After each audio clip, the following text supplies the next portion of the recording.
Hello, class, and thank you for joining me today. Today, we get to talk about Amazon as an employer. As you see, my background is fall themed. We're getting close to the season of giving, and many of us might use Amazon for the products that we might buy to give as gifts. So, we have a case study and a supplemental article that we get to dive into. Both of these will shine light on what it is to be an employee at Amazon. And as it was shared with us, Amazon is actually a tight lipped, non spilling the beans type of organization where they have a non disclosure agreement with employees. And it's also shared with us that even though people have moved on from the company, they still don't divulge a lot of information. But this case study actually opened up a dialogue between former and current and shareholders and stakeholders to really, chime in on how they feel about Amazon. So to get into our work, we'll go into our first article. So to go over our first article, we have here, um, given the culture, would Amazon continue to be a competitive employer and offer an attractive employee value proposition? So going through, let's take this first material that we have here. This is the case study, Amazon as an employer by Ivy Publishing, a management development institute. This is by Batnager and Jaswal in 2016.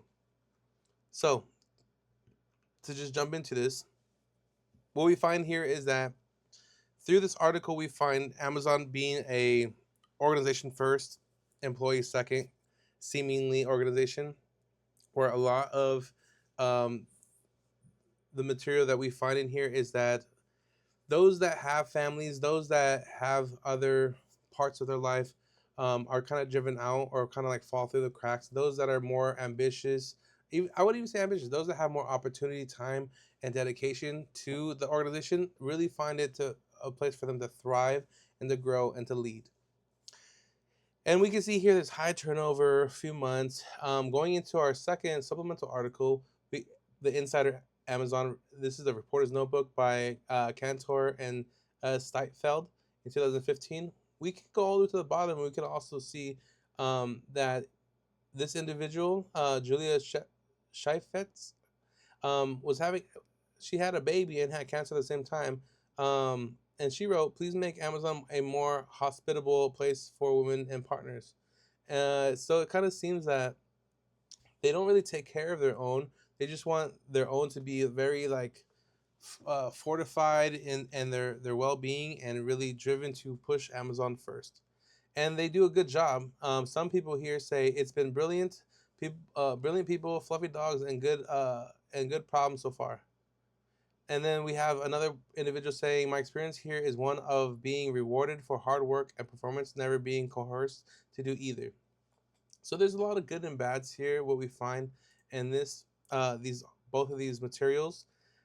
But to move on to the next question we have, which states, give me a second, which states, did you did the strategy of keeping employees on edge always result in innovation?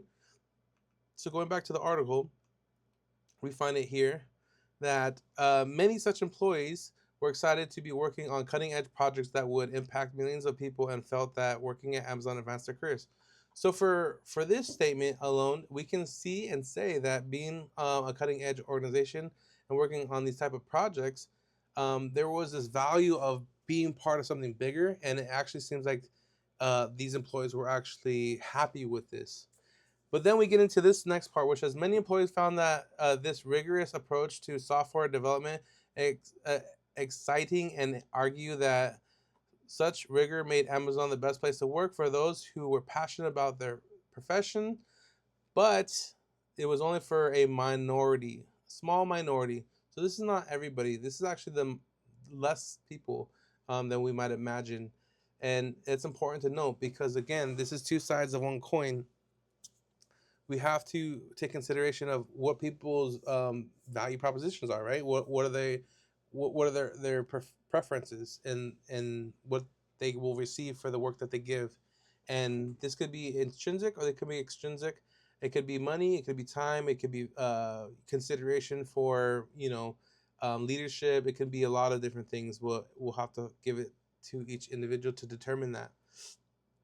But again, it was very interesting to like really denote um, the type of work that we get at the Amazon Workplace.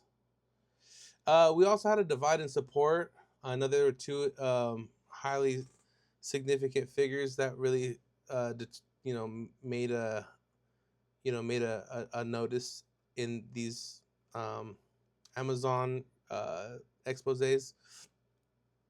But overall, I think that um, Amazon is just a place for individuals that are driven, and those that maybe are looking for more of a lax in place, maybe they should find somewhere else to go.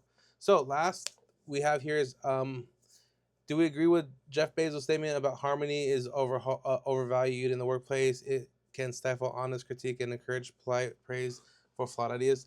So I think this is just keeping people honest, making sure that what they are working on is something that is going to bring some value to people's lives and to their organization.